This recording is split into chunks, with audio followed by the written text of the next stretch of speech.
자, 이번 시간은 217페이지고요. 도시개발법상 도시개발 사업 절차에서 수용 방식에 의한 도시개발 사업 절차를 준비하겠습니다. 우리 앞 시간에 이렇게 했죠. 여러분 잘 보세요. 여기서 이제 이 동네에서 수용 방식으로 신도시를 개발할 거예요. 자, 미개발된 상태니까 이렇게 임야도 있고 이제 전답 가송 등 농지도 있고 그리고 또 이렇게 산 아래에 마을도 있고 이랬습니다. 도시개발하기 전이죠. 자, 이 동네에서 자, 수용 방식으로 도시개발 사업을 하기로 결정합니다. 네, 그때 수용 방식으로 도시개발 사업을 결정하는 목적이 뭐죠? 수용 방식으로 신도시 개발 사업하는 목적은 앞 시간에 미축 드렸죠. 이 동네에서 아파트 건설에 필요한 택지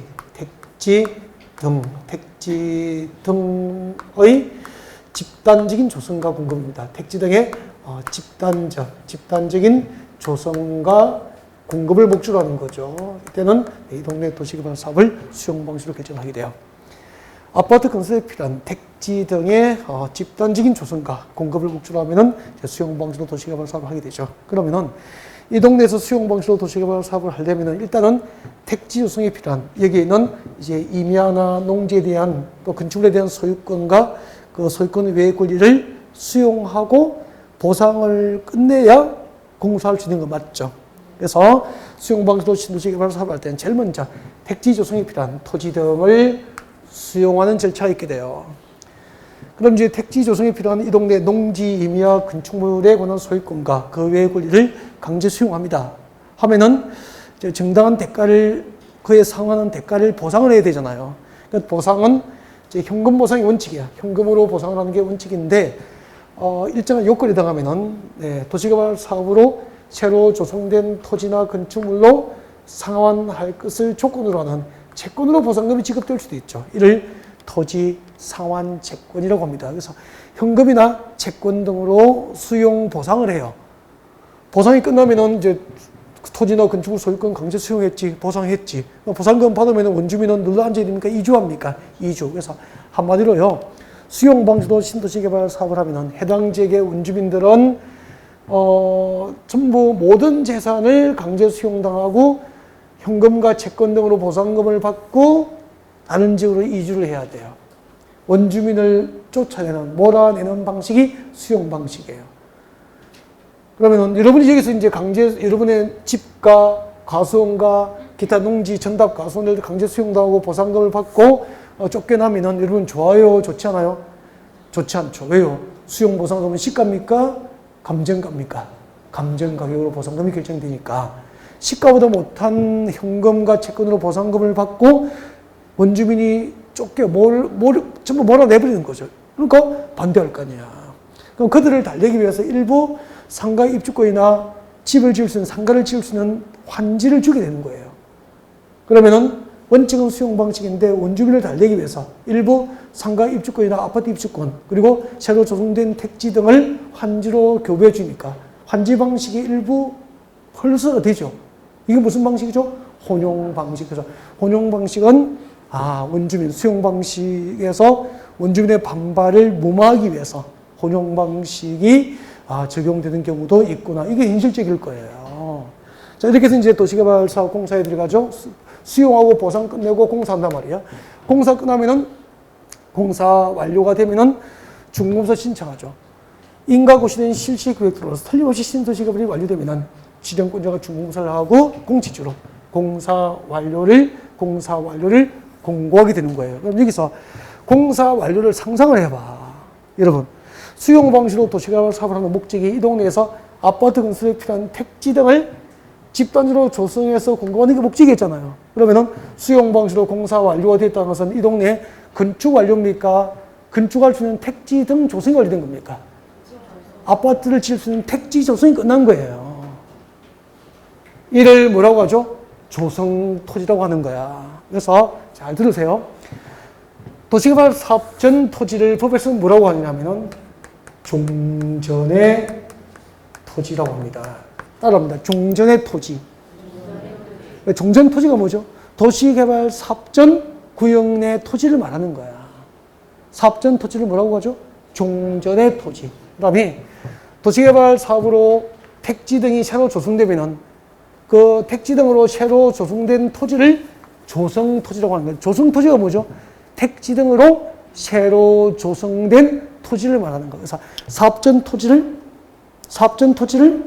종전토지, 사업이 끝난 토지를 조성토지라고 부르는 거야. 조성토지가 뭔지 알겠죠? 택지 등으로 새로 조성된 토지를 말하는 거야. 그러면은 이제 택지 등으로 조성된 토지를 시행자가 갔습니까? 건설회사에 공급해야 됩니까? 아파트를 질 수 있는 건설회사에 공급을 해야 되는 거야.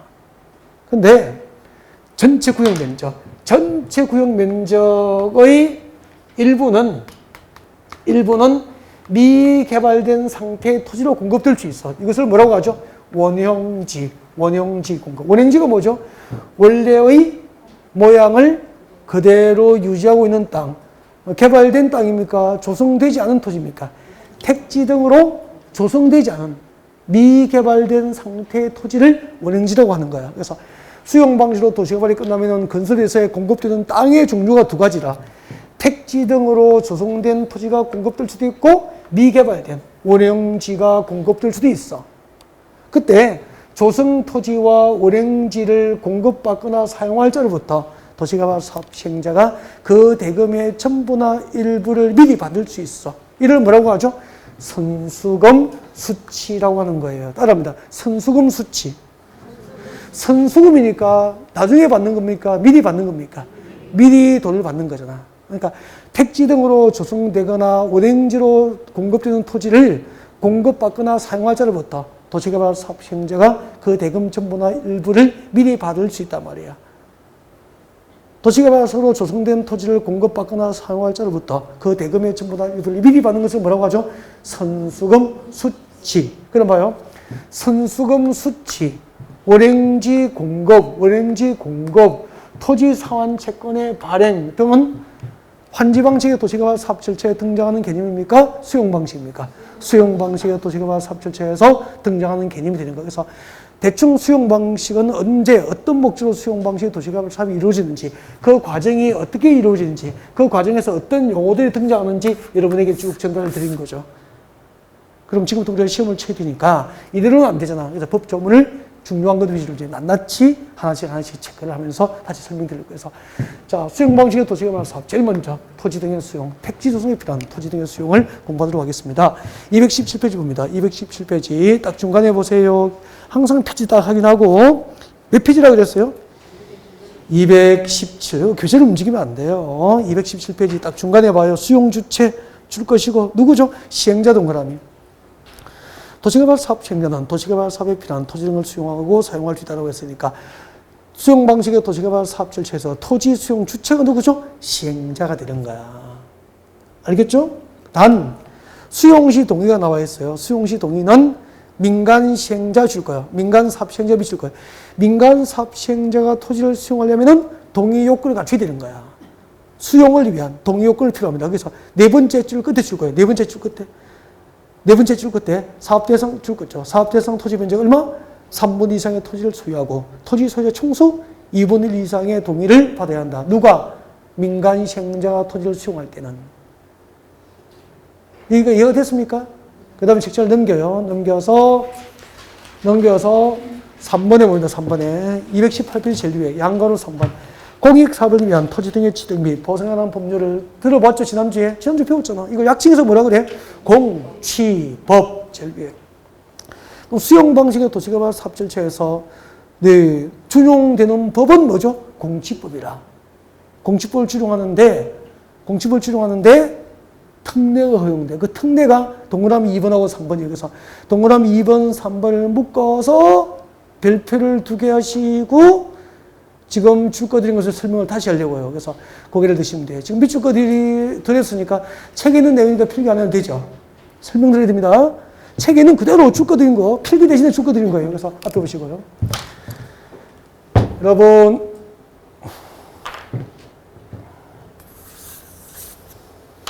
필기를 하지 말아가 아니고 필요한 것만 최소화하시고요. 설명을 할 땐 듣는 게 좋은 거예요.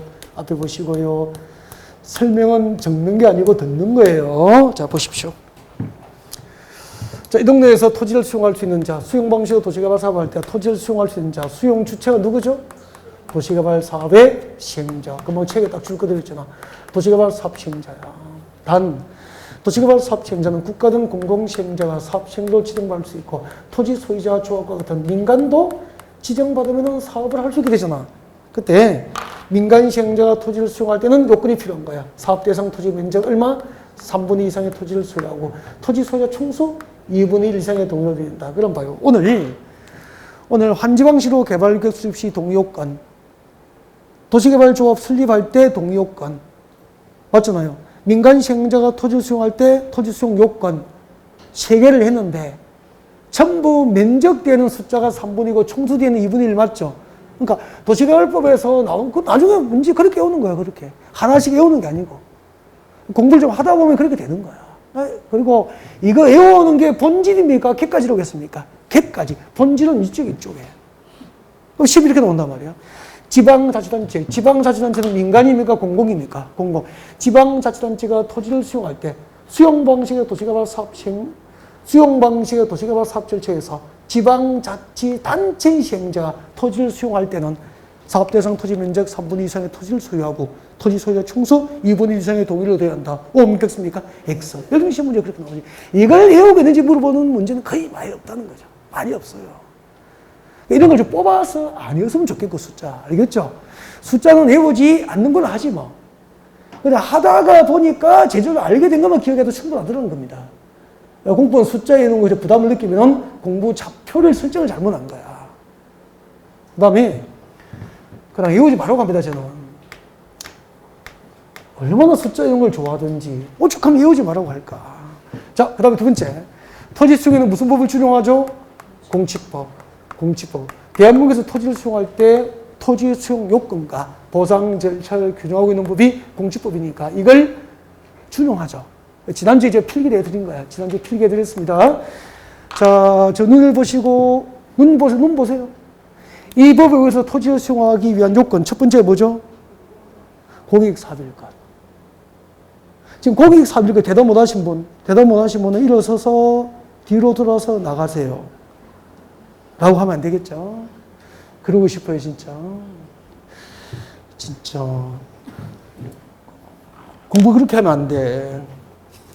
120페이지 봐봐요. 120페이지 오세요.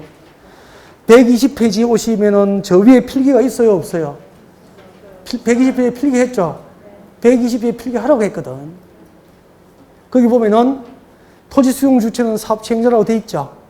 도시군 객실 사업 절차에서 토지를 수용할 수 있는 사업 시행자고 준용되는 법이 공직법이라고 돼 있죠.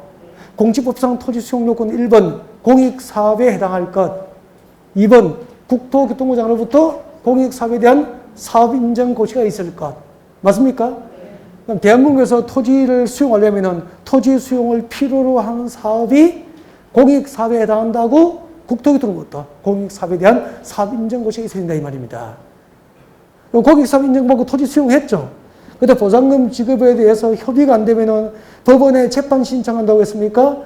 토지수용위원회, 토수위에 재결 신청한다고 했습니까? 재결 신청.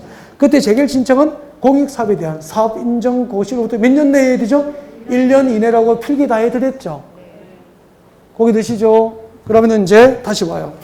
다시 219페이지 와요. 219페이지 빨리 와요. 219페이지. 219페이지 펼쳐놓고 거기 들죠.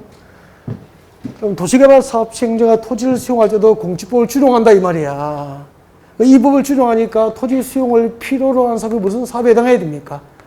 공익사업에 해당하고, 공익사업에 해당한다고 국토교통부 장관이 공익사업에 대한 사업 인정과 그 사업 인정에 대한 고시가 있어야 되죠? 사업 인정 고시가 있어야 되는 거야.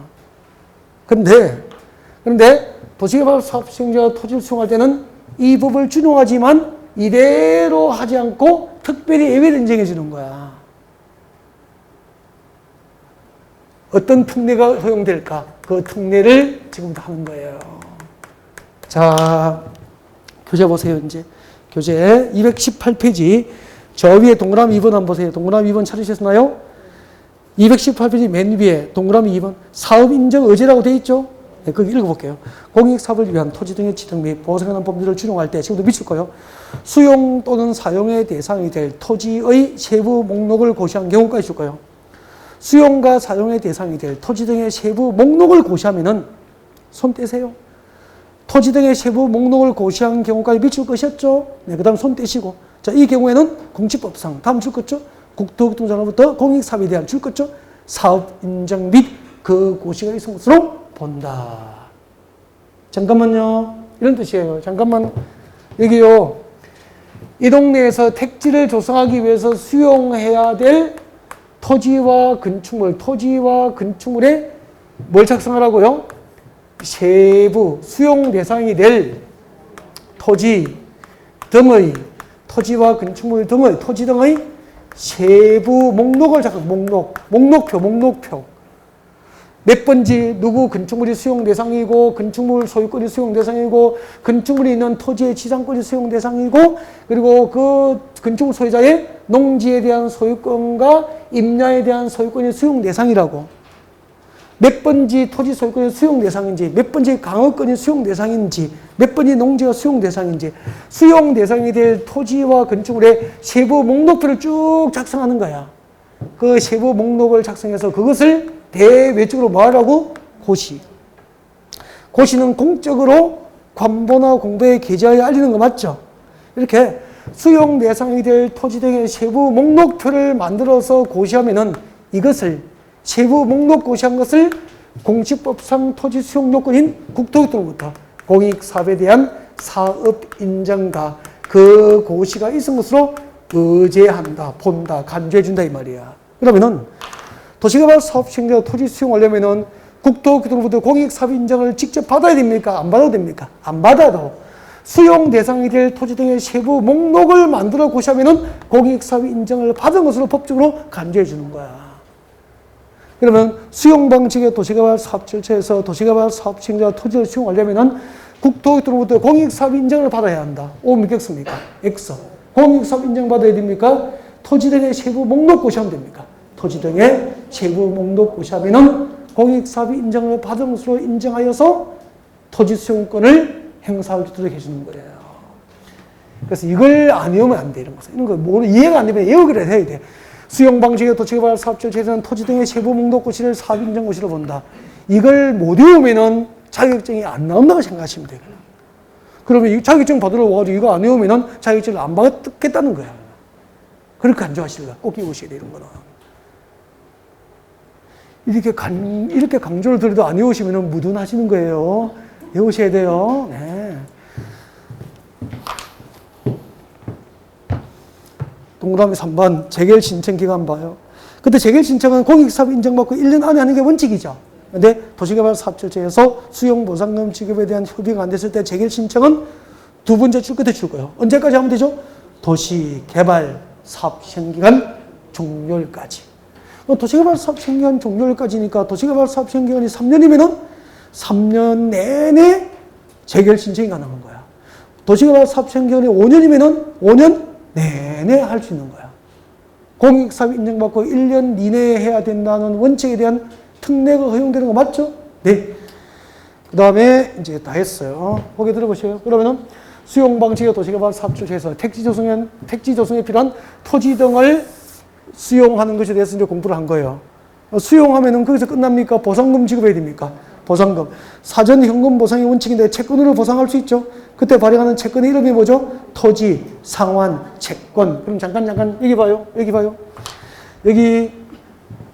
여기가 갑돌이의 집이에요. 누구 집? 갑돌이의 집이에요. 갑돌이의 집. 갑의 집이고 여기는 갑의 농지고 여기는 갑의 임야고. 와, 부자다. 집과 가수원과 농지, 논밭을 강제 수용당한 거예요. 전체 보상 금액이 35억이에요. 35억을 채권 받는 게 원칙이라고 해서 현금 받는 게 원칙입니까? 현금으로 주는 게 원칙이에요.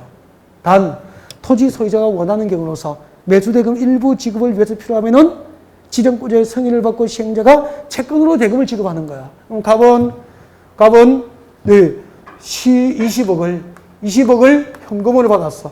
나머지 15억은 채권으로 받는 거야. 그때 받는 채권 이름이 뭐죠? 이때 채권을 토지, 상환, 채권이라고 하는 거야. 그럼 봐요. 토지 상환 채권을 현금 대신에 받은 갑은 채무자입니까? 채권자입니까? 채권자잖아. 이 채권자에게 도시개발 사업으로 새로 조성된 토지, 이 동네에서 신도시개발 사업으로 새로 조성된 토지는 택지 등이잖아. 새로 조성된 토지와 건물로 상환을 해주는 거야. 그러면 채권을 받은 갑돌이는 채권자로서 신도시개발이 끝나면은 여기서 새로 조성된 택지 등으로 되돌려받게 되는 거야. 현금 보상입니까? 현물 받는 겁니까? 현물을 받게. 아파트 입주권, 건축물도 봐요. 아파트나 상가 입주권을 받든지 공장 용지를 받든지 주택 용지나 상가 용지를 상환을 받게 되는 거야. 그럼 물어볼게요. 수용 방식으로 도시개발 사업을 하면은 원주민, 해당 지역의 투자자와 원주민이 받을 수 있는 것은 현금과 채권이죠. 현금과 채권 중에서 요건을 갖췄다면 현금이 유리할까요? 채권을 받는 게 유리할까요? 채권이 유리하죠. 현금 보상은 감정가격 이하잖아. 감정가격이니까 시가보다 보통 싸죠. 시가도 못하는 현금을 보상받는데 채권으로 받으면은 나중에 새로 조성된 토지나 건물로 상환해 주잖아. 그때 상환을 받는 토지, 받는 공장 용지, 주택 용지, 상가 용지를 받을 때는 시가로 받습니까? 감정 가격입니까? 감정 가격을 받잖아. 감정 가격을 받았는데 실제 시가가 감정 가격보다 높죠. 그만큼 무엇을 넣었으면 손해봅니까? 프리미엄이 발생합니까? 프리미엄, 피가 붙는다 이 말이야. 이익이 생기는 거야. 그래서 수용 방식으로 도시개발 사업을 할 때 여러분의 고객이 여러분 사무실에 와서 물어보는 거야. 이번에 거기 평택의 무슨 지구에 신도시 개발할 때 내 땅과 건물을 강제 수용당했는데 전체 보상금이 50억인데 현금 받을까 채권 받을까? 그 여러분이 물어본단 말이야. 동네 부동산 전문가니까. 근데 여러분은 요건에 해당한다면은 최대한 채권으로 받는 게 유리합니다라고 설명해야 되지. 형님 현금이 저쩌라고 하면은 아유 동네 망신이지. 가만히 들어보니까 채권이 훨씬 낫다는 것을 알 수 있죠. 자, 이렇게 이제 보상이 끝나면은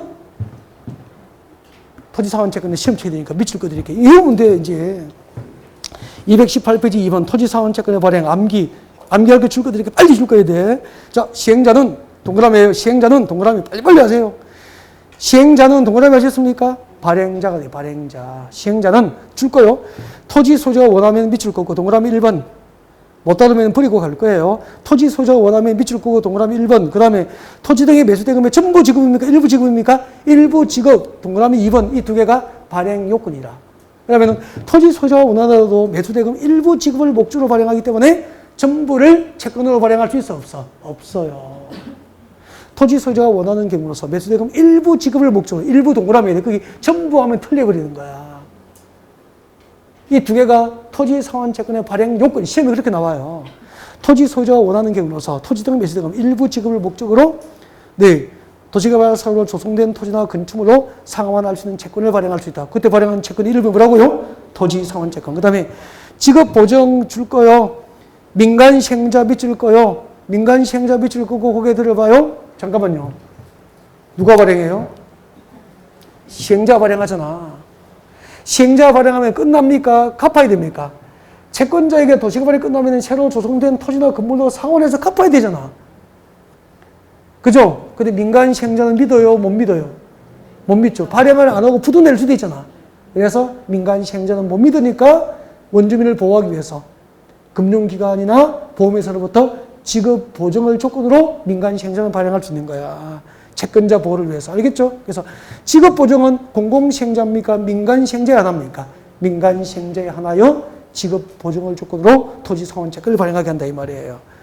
그 다음에 3번 내려봐요. 지정권자의 승인 줄 긋고 뒤에다 적어요. 발행 절차.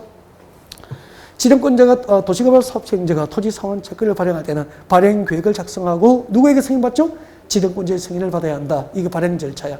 그 다음 내려와요. 이율 세 번째 줄 제일 밑에 세 번째 줄 토지 상환 채권의 이율은 동그라미 이율은 줄 거예요.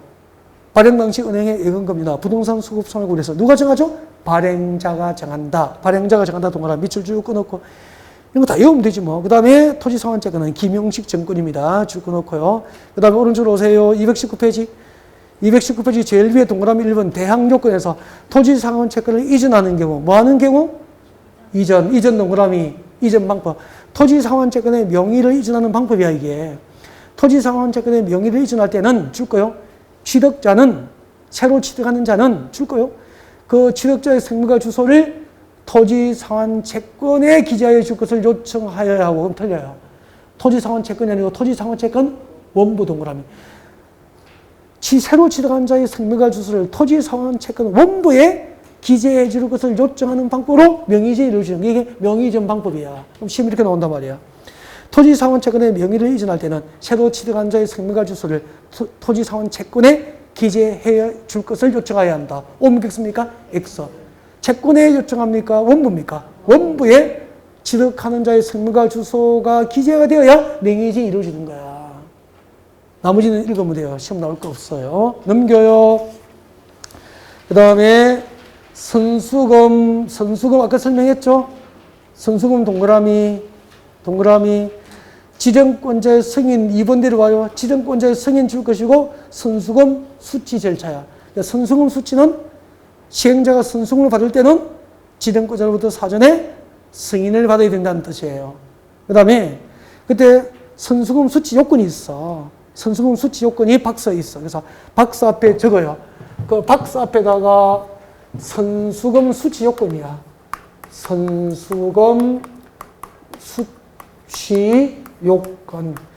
진짜 정말 시험에 나올 수 있는 것도 지금 다 체크하는 거예요, 지금. 근데 박스 1번 공공시행자 동그라미에요. 공공시행자. 공공시행자가 선수금을 받을 수 있는 요건이 있어요. 자, 공공시행자가 선수금을 받으려면은 줄 것입니다. 사업시행 토지 면적 100분의 10 이상의 토지에 대해서 토지 소유권을 확보해야 됩니다. 공공시행자 선수금을 받으려면은 사업시행 토지 면적 100분의 10, 10% 이상에 대한 토지 소유권을 확보한 연후에 선수금을 받을 수 있는 거야. 이 공공시행자 선수금 수치 요건이에요. 그 다음에 내려봐요. 민간시행자 동그라미. 자, 민간시행자 선수금을 받을 수 있는 요건이 두 가지가 있어요. 자, 1번 동그라미 1번 봐요.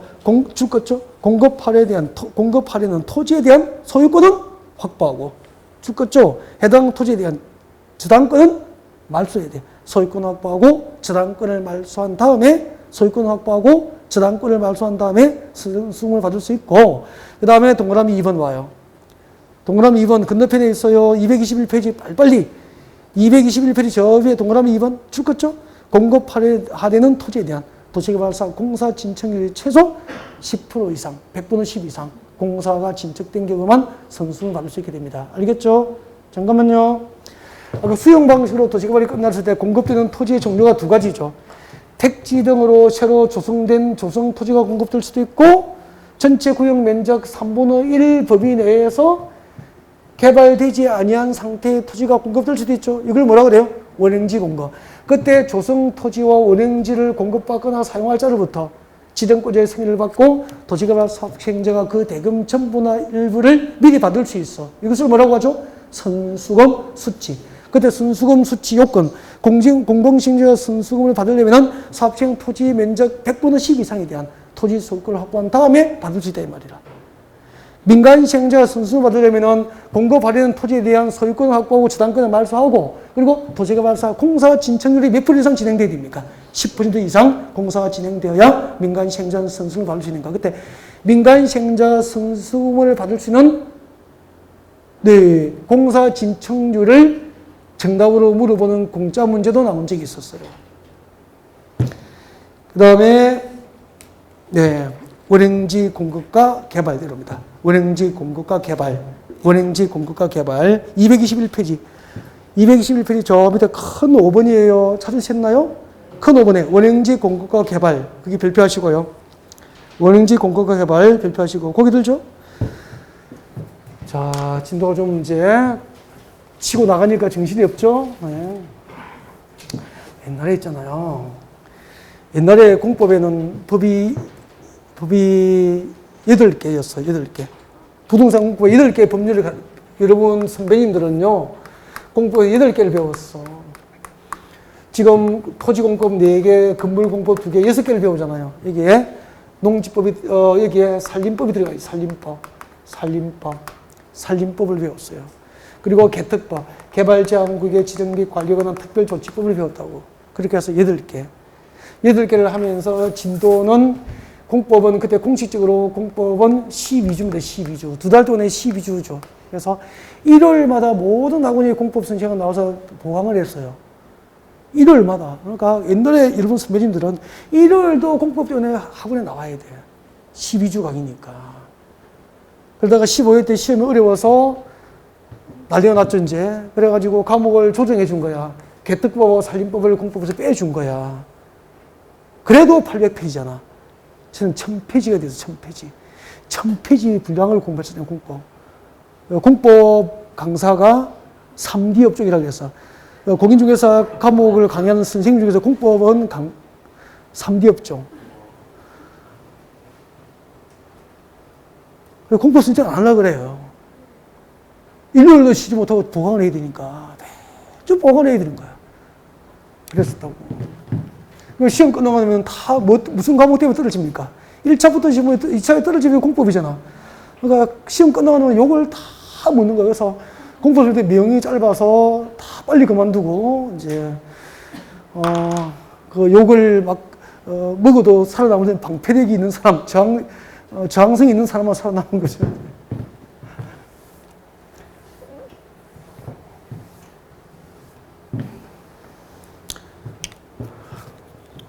여보세요?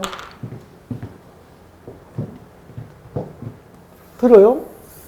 들으세요? 산이고, 전닭가슴 등 농지고, 마을도 있었고, 물어볼게요. 이 동네에서 아파트 건설에 필요한 택지 등을 집단지로 조성해서 공급할 것을 목적으로 할 거야. 그럼 도시개발은 무슨 방식으로 합니까? 수용 방식으로 도시개발 사업할 때는 제일 먼저 택지 조성에 필요한 토지와 건물을 강제 수용합니다. 맞죠? 수용을 하면은 공짜입니까? 보상해야 됩니까? 보상하지. 보상은 현금 보상의 원칙인데 채권으로 보상할 수 있죠. 그때 발행하는 채권 이름이 뭐죠? 토지 상환 채권. 그러면 수용하고 보상금 지급하는 원주민은 눌러 앉아야 됩니까? 이주합니까? 이주. 그 다음에 뭐가 들어가는 거죠? 공사 끝나면은 공사 완료보고서 만들어서 뭘 받죠? 중공검사. 신도시개발이 끝나고 중공사를 받아. 중공사가 나면은 공식적으로 뭐 한다 그랬죠? 공사가 신도시개발 공사가 완료됐음을 공식적으로 공고한단 말이야. 이렇게 수용 방식으로 공사가 완료됐음을 공고하면은 그 다음 날짜로 법적으로 도시개발 구역입니까? 해지됩니까? 아까 배웠잖아. 공사 완료 공고의 다음 날 구역 지정이 해지된 거야. 그럼 여기서 공사가 완료됐다는 것은 건축이 완료된 겁니까? 택지 등 조성 토지 공사 끝난 겁니까? 택지 등을 새로 조성하는 공사 끝난 거야. 그래서 이 구역 안의 땅은 이 기존 건물은 철거해버리고 농지나 임날 형질 변경 공사를 통해서 이게 무엇으로 조성됩니까? 이게 택지 등으로 조성된 토지가 되는 거야. 이걸 뭐라고 하죠? 조성토지라고 하는 조성토지. 그런데 전체 구역 면적의 3분의 1 범위 내에서 미개발된 그대로, 상태 그대로 토지가 공급될 수도 있는 거야. 이것을 뭐라고 하죠? 원형지 공급이라고 하는 거야. 그래서 이런 머릿속에 항상 있어야 돼. 수용 방식으로 도시개발이 끝나면은 택지 등으로 조성된 토지가 건설에서 공급될 수도 있고, 미개발된 상태의 토지가 공급될 수도 있는 거야. 항상 물으면 대답이 돼 있어야 돼. 이 말은 전체의 흐름을 깨뚫고 있다. 전체를 넓게 보고 있다는 얘기예요. 현장도 상상을 할 수 있다는 뜻이잖아. 책만 외우는 게 아니고. 수용 방식으로 도시개발이 끝나면은 건설에서 공급되는 토지의 종류는 두 가지가 있다. 택지 등으로 조성된 토지가 공급될 수도 있고, 미개발된 상태의 원형지가 공급될 수도 있다. 그러면 어느 것이 비싸고 싸겠습니까? 어느 것이 비싸게 공급되죠? 이거는 비싸고, 이거는 개발하지 않은 상태를 주니까 싼 거라. 그러면은 조성 토지를 공급받는 게 이익입니까? 원형지를 공급받는 게 이익입니까? 원형지를 공급받으면 훨씬 대기업은 이익인 거야. 삼성이 원형지를 공급받으면 삼성은 개발할 능력이, 택지 개발, 공장 부지 개발할 능력이 있어, 없어? 있잖아. 그런 내에 삼성건설이 있으니까 있잖아. 얼마나 평당 조성 토지가 평당 1천만 원인데 이걸 평당 100만 원 받으면은 엄청 이익인 거야. 그럼 법으로 만들어야 되잖아. 조성 토지를 공급하는 방법. 그죠? 조성 토지를 가격을 어떻게 결정하는지. 원행지는 누구나 주지 않거든요. 싸게 주니까. 원행지 개발자로 누가 선정될 수 있는지. 개발자를 선정하는 방법은 어떻게 선정해야 되는지. 원행지 공급 방법은 어떤 방법으로 공급하는지. 원행지 가격은 어떻게 정하는지. 이런 것들을 시험을 내는 거야. 그러면 두 개를 조성토지 공급 방법과 원행지 공급 방법 이런 것은 다 이제 구분해서 암기를 해야 되는 거야. 그러니까 이렇게 좀 넓게 볼 수 있어야 이런 것을 세부적으로 들어가서 이제 암기를 하면 의미가 있는 거예요, 의미가. 그래서 강의를 듣는 거예요.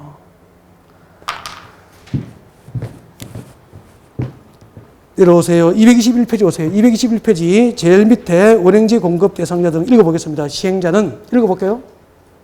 책 보고 계시죠? 도시를 자연 친화적으로 개발하거나 복합적 입지적으로 개발하기 위해서 필요한 경우에는 도시개발 사업청에 미리 줄 거요. 지정권자의 승인 줄 거요. 원행지 공급은 지정권자의 승인 대상이죠. 지정권자의 승인을 받고 손떼죠. 미개발된 상태, 원행지 공급이 가능하다. 거기서 하나만 외우면 돼. 원행지를 공급할 때는 지정권자의 승인을 필요로 한다, 하지 않는다? 한다. 이 경우 동그라미에 줄 닫고요, 이제. 공급될 수 있는 원행지 면적은 도시개발구역 전체 토지 면적의 얼마? 3분의 1 이내로 제한이 되는 거야. 전체 구역 면적의 3분의 1을 넘지 않는 부분에서 미개발된 상태의 토지가 공급될 수 있는데 이것을 무엇이라고 하죠? 원행지 공급이라고 한다, 이 말이에요. 그 다음에 책자 넘겨주세요.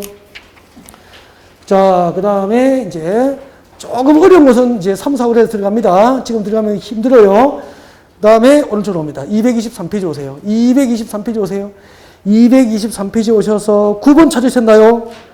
9번에 원행지 개발자 선정 기준 나와 있습니까? 별표 딱 찍어 드리는 거 하셔야 됩니다. 다시 할게요. 223페이지 저 밑에 양괄호 9번. 교재 여기 지금 움직이지 말고 못 따라온다. 동그라미 1번. 원행지 개발자 선정은 줄 거예요. 수의계약 방법으로 한다. 밑에 적어요. 원칙. 원행지 개발자를 선정할 때는 수의계약 방법으로 한다. 원칙. 원행지 개발자는 수의계약 방법으로 선정합니다. 이유가 뭐냐면은, 여보세요? 원행지 개발자 대부분이 공공개발자예요. 그럼 잠깐만. 공공개발자니까 누구죠? 국가. 적지 마요. 국가, 지자체, 공공기관, 지방공사 등이라고. 그러니까 국가나 지자체, 공공기관, 지방공사에게 원행지를 공급할 때는 경쟁입찰에 붙입니까? 수의계약으로 줍니까? 수의계약을 주는 거야. 그래서 원행지 개발자를 선정할 때는 수의계약으로 개발자를 선정하는 게 원칙인데 그 밑에 봐요. 줄 거죠? 다만 그 뒤에 줄 거요. 학교 용지 또는 공장 용지에 해당하는 원행지 개발자 줄 거예요. 밑에 적어요. 학교 용지나 공장 용지에 해당하는 원행지 개발자는 밑에 적어요. 공공개발자입니까? 민간개발자입니까? 민간이나 민간. 민간개발자 적어요. 가로 열고. 이 민간개발자를 원행지 개발자로 선정할 때는 수의계약으로 주면 안 되겠죠. 그래서 무슨 방식으로 합니까? 경쟁입찰 방식으로 합니다. 줄 거예요. 경쟁입찰 방식 밑에 예외라고 적어. 근데 여기 왜 헷갈리냐면은 원칙은 경쟁입찰 방식으로 대개 시험을 내면 쏘가버린 거야. 원행지 개발자 선정 방법은 특이하게 원칙이 수의계약. 학교나 공장 용지로 개발할 자를 선정할 때는 민간이니까 경쟁입찰 방식으로 선정한다 이 말이야. 알겠죠? 네. 그 다음에 동그라미 2번. 동그라미 1번은 원행지 개발자 선정 방법이죠. 개발자 선정 방법에서 9번의 동그라미 1번 앞에 제목을 적으세요. 개발자 선정 방법. 원행지 개발자. 개발자 선정 방법이야. 원행지 개발자 선정 방법. 원칙이 뭐죠? 수의계약. 학교나 공장 용지로 사용할 자를 선정할 때는 예외적으로 경쟁입찰. 그 다음에 동그라미 2번. 원행지 공급 가격. 여기서 제목은 뭐죠? 원행지 공급 가격이라. 동그라미예요. 원행지 공급 가격은 어떻게 산정하냐면은 개발 계획이 반영된 원행지 감정 가격에 감정 가격 줄 거예요. 감정 가격에 손떼죠. 시행자가 운행지에 설치한 기반 시설 등 책임도 줄 거예요. 공사비 줄 거예요. 감정가격 동그라미, 공사비 동그라미. 감정가격에 뭘 더하죠? 공사비. 감정가격 플러스 공사비용 금액을 기준으로 계속 줄 거예요.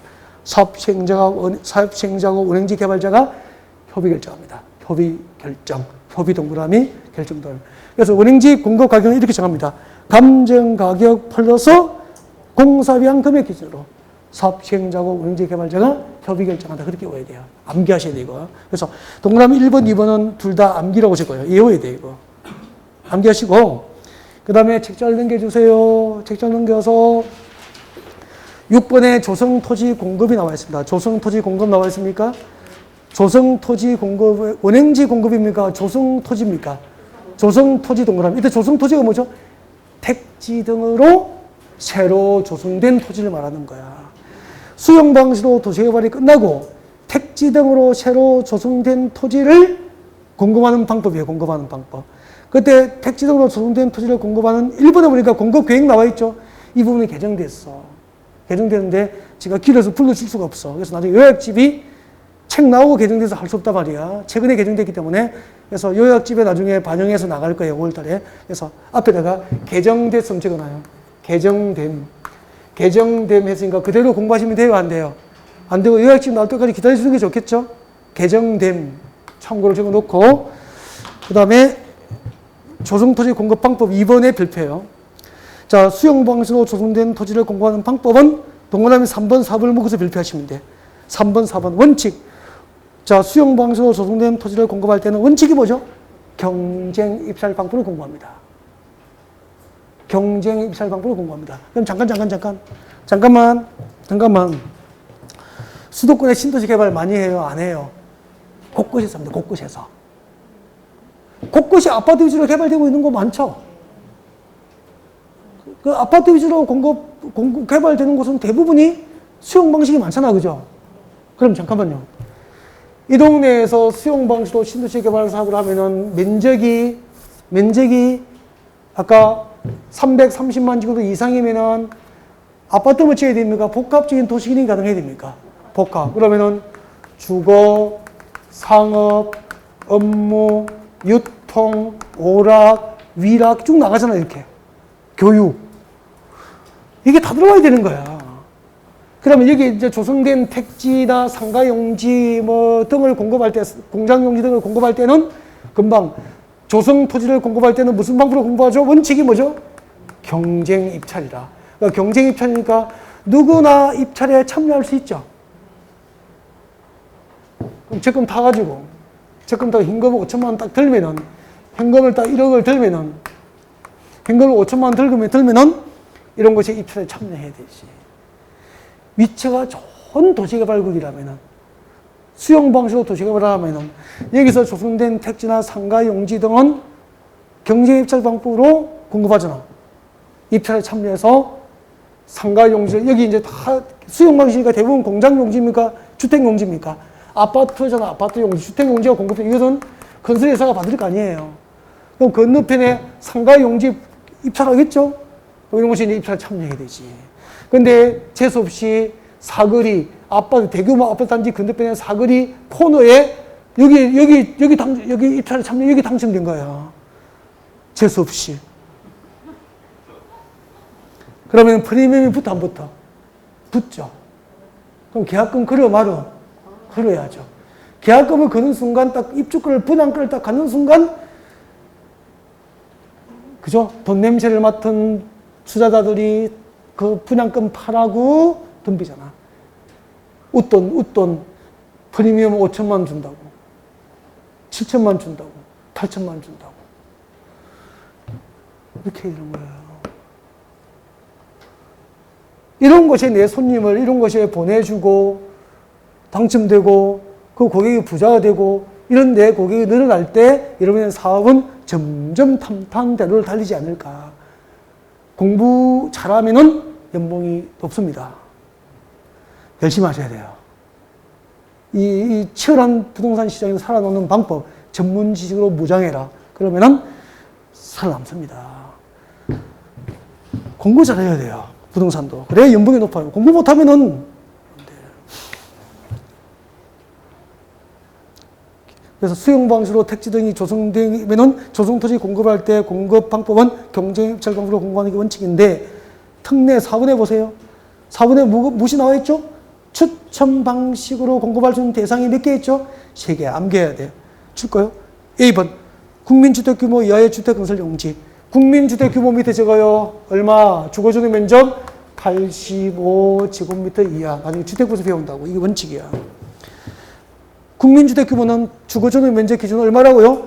85제곱미터 이하. 같이 줄 거요. 국민주택 규모 이하의 주택 건설 용지. 줄 거요. 2번, B번 공공택지. 줄 거요. 국토교통부 내용으로 정하는 면적. 이때 면적 동그라미. 이때 면적은 적어요. 330제곱미터. 330제곱미터 이하인 줄 거예요. 단독주택 용지나 공장 용지. 그러면은, 자, 수용 방식으로 조성된 토지를 공급할 때 추천 방법으로 공급할 수 있는 대상, 국민주택 규모 이하인 주택 건설 용지, 공공택지, 330제곱미터 이하인 단독주택 용지나 공장 용지는 경쟁입찰이 아니고 뭐죠? 추천 방법으로 공급하는 거. 나머지는 전부 무슨 방식? 수의계약 동그라미. 그래서 수용 방식으로 조성된 토지가 공급되는 방법은 몇 가지? 3가지. 경쟁입찰, 추천 방식, 수의계약 방식. 그럼 거기서 꼭 외워드릴 게 뭐죠? 추천 방식 3가지를 꼭 외우고 나머지 낯선 게 나오면 전부 수의계약 방식으로 답을 찾아가야 된다 이 말입니다. 그 다음에 오른쪽으로 오세요. 225페이지. 225페이지 오셔서 조성토지 등의 가격평가 나와 있습니까? 조성토지 등의 가격평가. 조성토지 가격평가. 가격평가 동그라미. 가격평가 뒤에다가 적어 우리끼리 그냥 쉽게 공급 가격. 조성토지 공급 가격. 조성토지 공급 가격. 아까 수도권의 신도시를 수용 방식으로 도시개발하면은 택지 등으로 조성된 토지가 공급될 때 여윳돈이 있으면 입찰에 참여하는 게 좋다고 그랬죠. 그죠? 프리미엄이 붙으니까. 왜요? 그때 공급 가격이 이 수용 방식으로 조성된 조성 토지가 공급될 때 공급 가격이 시가로 공급될까요? 감정 가격으로 공급됩니까? 감정 가격. 그럼 감정 가격이 시가보다 보통 감정 가격이 낮잖아요. 받는 순간 시가하고 내가 받은 감정 가격 사이에 갭이 있죠? 그만큼 무엇이 생깁니까? 프리미엄이 생기는 거다 이 말이에요. 맞죠? 그러니까 공부 열심히 해가지고 90년대, 80년대 이런 공부하시고 이런 곳에 투자를 부동산을 적절하게 잘 관리하신 분들이 강남의 부자로 살 확률이 높지 않을까. 그죠? 그분들이 안 먹고 안 쓰고 헐벗고 토굴에 살아서 돈 번 게 아니잖아요. 그죠? 그런 거죠. 내리시죠. 225페이지. 자, 이렇게 조성된 토지의 가격은 어떻게 정할까? 조성토지 공급 가격은 원칙. 읽어볼게요. 조성토지의 가격을 평가할 때는 줄거죠? 감정 가격으로 한다. 그러면은 수용 방식으로 조성된 토지가 시장에 공급될 때 공급 가격은 시가로 공급됩니까? 감정 가격입니까? 감정 가격. 감정 가격이니까 팔리기만 팔리면은 프리미엄이 붙는 거잖아. 위치만 좋으면 더 많이 붙겠죠. 그죠? 용도직이 안 좋고 위치가 안 좋으면 계약금 안 걸어야죠. 그런 식이죠. 그 다음 뒤로 봐요. 단, 특례가 있죠. 학교 줄 거예요. 학교 용지, 폐기물 처리시설 용지 등은 네 번째 줄 끝에 줄 거예요. 감정평가법인 등이 평가한 감정가격 이하로 정할 수 있다. 그래서 조성토지를 공급할 때 감정가격 이하로 공급할 수 있는 대상이 나와 있어요. 넘겨요. 수용 방식으로 조성된 토지의 가격을 정할 때 감정가격 이하로 공급할 수 있는 대상이죠. 감정가격 이하로 공급할 수 있는 대상은 비싸게 공급되는 겁니까? 감정가격보다 더 쌉니까? 감정가격보다 더 싸게 정책적으로 공급하는 거야. 감정가격 이하로 공급할 수 있는 대상이 몇 개 있습니까? 7개. 앞에다가 암기. 이런 거 외우는 게 너무 쉬워요. 문장을 외우라고 했습니까? 단어를 외워야 됩니까? 단어, 키워드. 정답의 키가 열쇠가 될 수 있는 단어를 외우는 거라고. 그럼 쉬워지는 거죠. 줄 것죠? 공공청사. 공공청사용. 공공청사용 돼요. 그거 상식이잖아. 여기 신도시 개발했는데 공공청사 용지를 공급할 거야. 혁신도시 개발했는데 주택공사 들어올 땅을 용지로, 주택공사의 공공청사 용지 맞잖아. 시청 용지로 쓴다고 공급할 거야. 그 감정가격으로 줍니까? 감정가격보다 싸게 줍니까? 싸게. 공공청사 용지. 그 다음 내려가요. 2번. 사회복지시설 주고요. 사회복지시설. 사회복지, 이게 정답 결정했다고. 사회복지시설 용지인데, 사회복지시설 용지인데,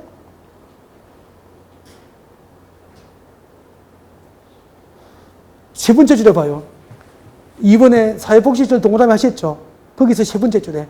유료시설 포함입니까? 제외입니까? 제외. 유료시설을 포함한 사회복지시설 용지. 이게 정답 결정하는 거야. 유료시설을 포함한 사회복지시설 용지는 감정가격 이하로 공급될 수 있다. O 믿겠습니까? X. 사회복지시설 용지는 감정가격 이하로 공급하지만 유료시설인 경우에는 감정가격 이하로 공급할 수 있는 대상입니까? 제외입니까? 제외. 이게 정답 결정했었어요. 그 다음에 3번에 공장인데 공장 동그라미 뒤에 줄 거야 돼. 도시개발 사업으로 이전되는 공장의 소유자가 설치하는 공장 용지로 한정하여 감정가격 이하를 줄 수 있는 거야. 알겠죠? 신도시 개발 사업으로 이전하게 된 공장 소유자가 사유자에게 공장 용지를 줄 때는 감정가격을 줍니까? 싸게 줍니까? 싸게. 그리고 임대주택 동그라미, 임대주택 용지. 당연한 거죠. 그 다음에 줄 거예요. 5번에 국민주택 규모 이하의 공동주택 용지. 그리고 줄 거예요. 6번에 200실 이상의 객실을 갖춘 호텔 부지. 왜냐면은 200실 이상의 객실을 갖춘 호텔 부지도 감정가격 이하로 싸게 공급해요. 왜냐면은 관광산업진흥이라. 관광산업진흥을 위해서 200실 이상의 객실 같은 호텔 부지는 감정가격 이하로 공급할 수 있단 말이에요. 이 정도 체크하시면 돼요. 어렵지 않죠? 그럼 봐요. 나중에 문제집에 이것을 내용으로 하는 문제가 한 문제가 딱 들어가 있다니까. 그 문제만 잘 풀고 정리하면 되는 거야. 그러니까 공법은 많은 문제를 풀어야 될까요? 중복되지 않게 풀어야 됩니까? 중복되지 않는 중요 문제를 한번 풀고 반복하는 게 핵심이다.